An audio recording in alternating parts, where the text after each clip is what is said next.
When I think about failure and I think about repeated failures, maybe even not of the same type, but different failures, I think that they're all good. So early on in my life, obviously failure is like a death sentence. Once you realize that these failures are mistakes, if corrected, key phrase here, if corrected or if attempted for correction is taking place, you have an opportunity to grow from that failure. So failures, setbacks, things that are put in your way, obstacles that are put in your way to sort of derail you or defeat you or to make you feel less than, those are opportunities. So that's number one, is those are opportunities.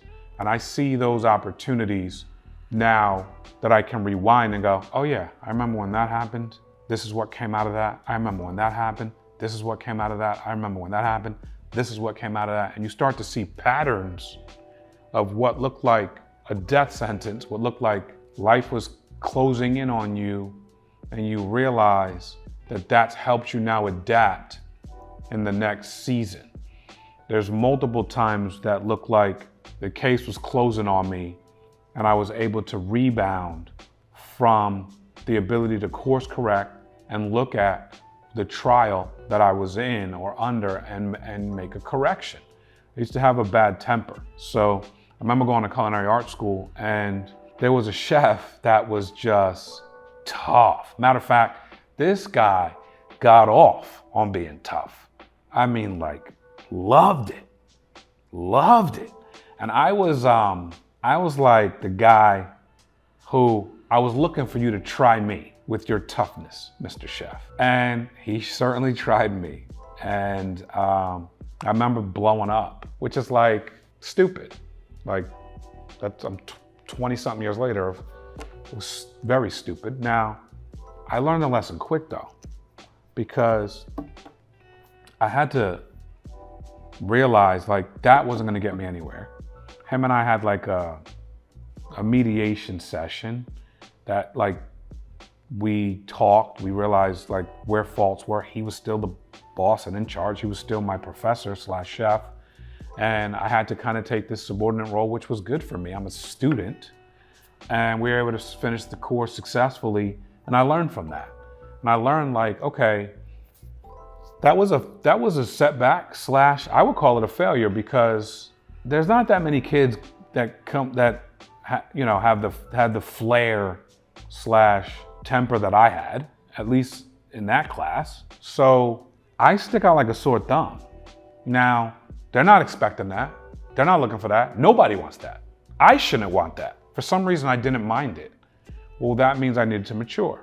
So in that season, that setback / failure, I learned from quickly, and I was able to look at that down the road. I was not perfect at it in the next phase but I kept getting better each time. So you could look at that and go, look at this idiot, or look at this immature kid, or look at these things, and you're probably right.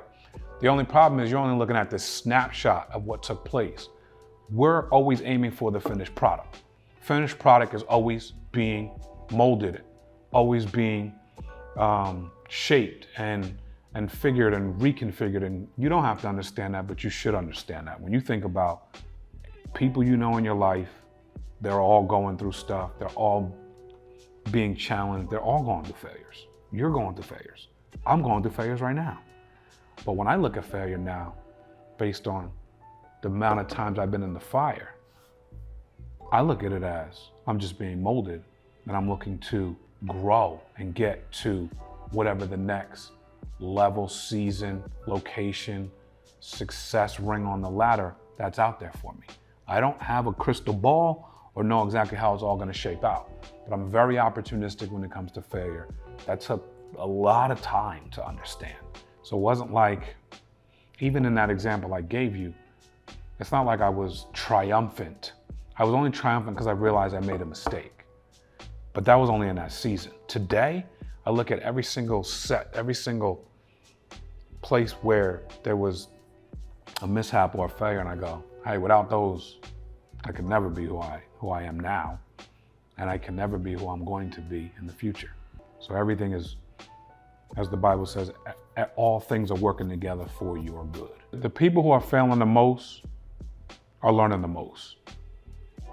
A Major League Baseball player strikes out 7 times out of 10, and they go to the Hall of Fame. An NFL cornerback is getting smoked for a long touchdown, and the phrase is, next play, next play. I can't dwell on the play that I just didn't do my assignment or didn't do my job well, because they're gonna come after me again. And I have to keep my mind right, and I can't let it linger. I can't let it stay. I can't let it stick with me, because we've got to start to develop thick skin and learn that being Teflon is part of the deal if you want to keep being elevated. If you want to stay the same, you don't have to do any of that. You can let it linger. You can let it rest. You can let it, eat you alive. But if you want to go to the next step in life, the next staircase, the next platform for you, you've got to move on. And the faster you can learn to move on quickly, the better you're going to be.